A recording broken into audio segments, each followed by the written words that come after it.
O, sveiki, mielieji žiūrovai. Nesitikėjau jūs sutikti orkaitėje. Na, bet aš realiai ir net nenoriu žinot, kodėl iš čia. Geriau pažiūrėkim video.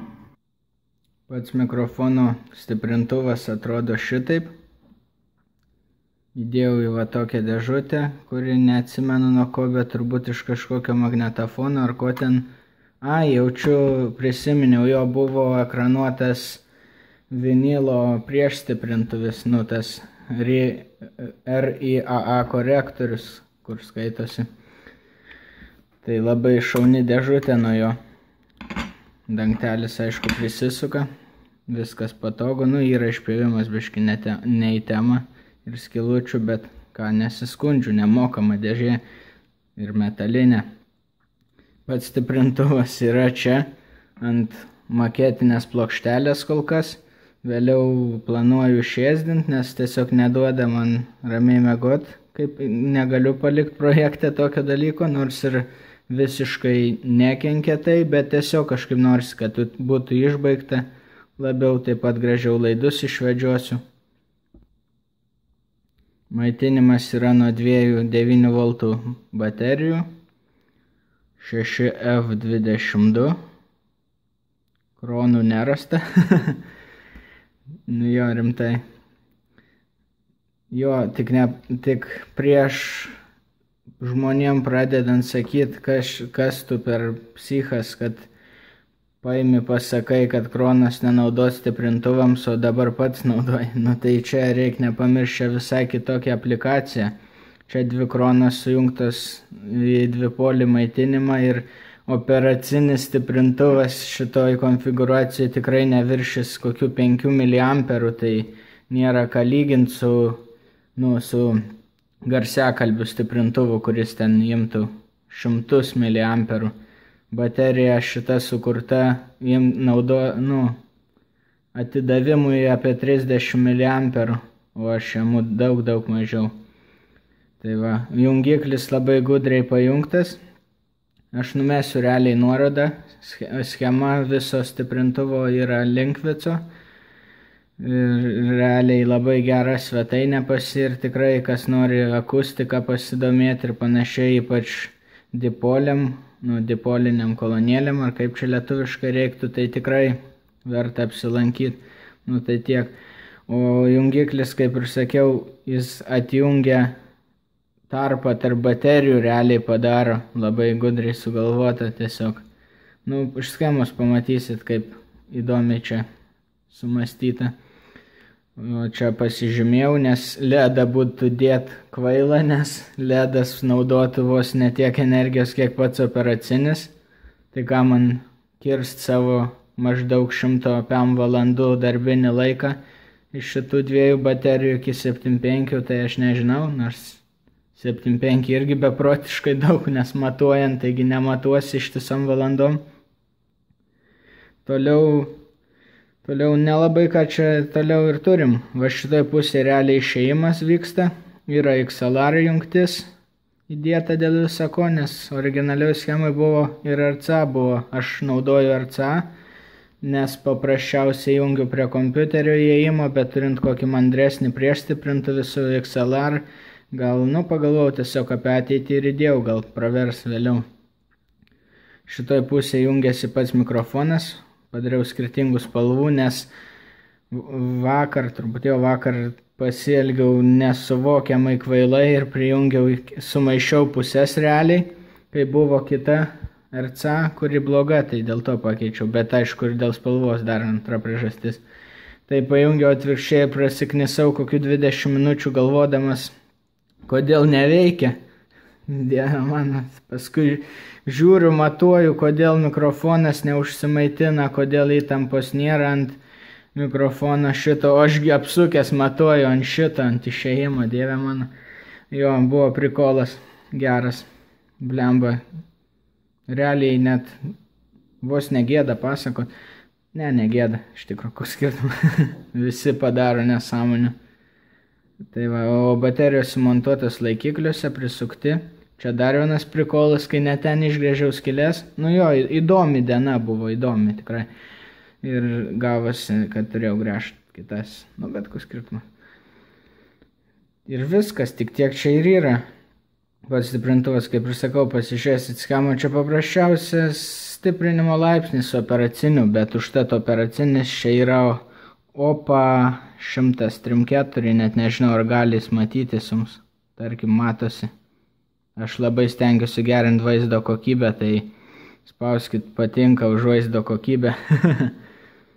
Manau, matysit netgi užrašą ant operacinio. Bandau apšvietimo visokius variantus ir panašiai, kad kuo smagiau jums būtų žiūrėti, negu kaip būna video tragiškai, tai ir joks video neįdomu žiūrėti, kai nieko nematai. Tai tiek. O va pats mikrofonas, tai tiesiog pritvirtintas prie vamzdelio. VM61A kapsulė, kuri, ypatingai nuobodi realiai. Elektretinis. Tada eina laidas su kembriku primakaluotas. Realiai galvoju šitą dalį kažkada persidaryti, užsisakysiu dar naują mikrofoną ir, nes aš kažkaip neramus, kad kai jį reikia modifikuoti realiai tą mikrofoną, irgi tam pačiam Linkvico puslapį yra apie tai, tai ten biški chirurginių nesąmonių reikia atlikti. Tai tiesiog, jei nesinorėtų dar kartą jo šutint, o nebrangusiai yra kažkur. 4 dolsai išeina vienam, tai yra gan gerai. Tai va tada eina kabelis, fancy kabelis, itališkas.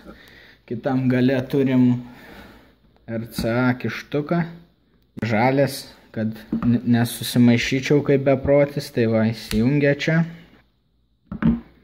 O tada į kitą galą įsijungia labai paprastas kabelis.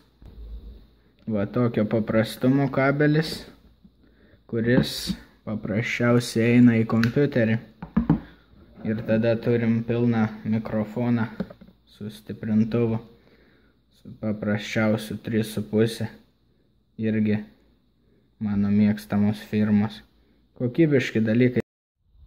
Realiai, kas nelabai įsivaizdavo visą sujungimą, tai iš esmės va toks dalykas gaunasi. Čia mikrofonas, biški kabelio, stiprintuvas kabelio ir tada šitas kabelis gali įsijungti į kompo mikrofono jungtį.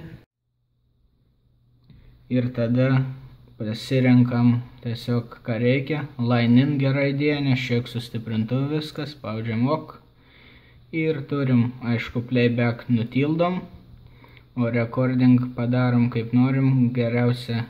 Čia jau reikia eksperimentuoti, nežiūrint koks jautrumas.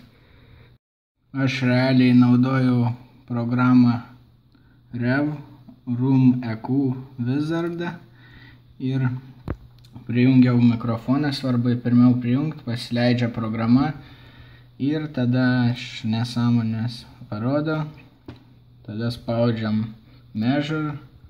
Ir aišku, rodo, kad nekalibruota. Čia galima sukalibruoti mikrofoną, bet reikia turėti matuoklį garsumo.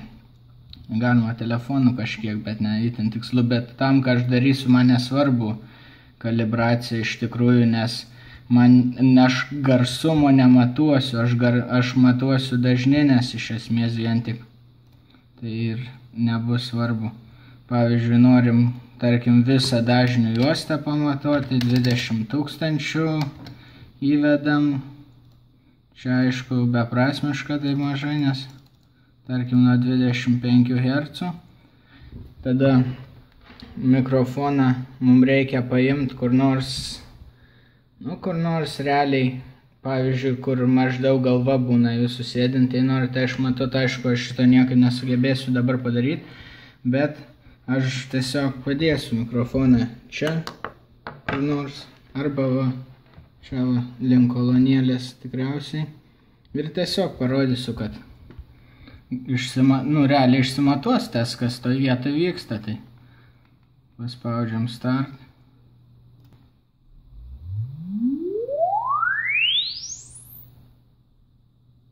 Na štai ir išmatavo dažninę, kurią jis girdi tam taške gulėdamas. Taip pat paprastai veikia. Norint matuot garsiakalbę, aišku, reikia tiesiai jį nutaikyti. Bet čia aš jau tikrai neužsiimsiu, kaip sakant, paskaita apie kaip matuot kažką. Bet tiesiog pademonstravau, kad veikia ir viskas. Ir dar galite atkreipti dėmesį, kaip jis matuoja mano kalbėjimą dabar visą laiką, kas visai prikoliška ir aš tik dabar pats supratau, kad tai vyksta. Čia anksčiau dar pastebėjau. Nesijungtas mikrofonas, jo. Tai tiek šiam kartui. Ačiū už dėmesį. Jei patiko, aišku, spauskit patinka. Spauskit patinka ant mūsų Facebook puslapio, jeigu jis patinka. Nuoroda aprašyme. Ir dar vienas dalykas, kurio norėčiau paprašyti, tai jei negaila ir nesunku, išjungkite adbloką, kas labai padeda man, nes, kaip žinote, adblokas blokuoja adus, o adai yra šioks toks uždarbis, kuris skatina ir šiaip padeda kurti man video, tai jeigu nesunku, būčiau dėkingas. Sėkmės konstruojant. Iki. Kad daug kas klausia apie šitą dalyką. Tai tokia situacija su šildytuvu yra, kad dėja truputį viskas sustojo. Gavosi tokia situacija, kad aš kaip galimai nukepiau stiprintuvą, kurį buvau užsisakęs jai. Tai dabar visą mėnesį reiks laukti kito. Tai realiai, nu jo, ne, pasiteisinimo nėra.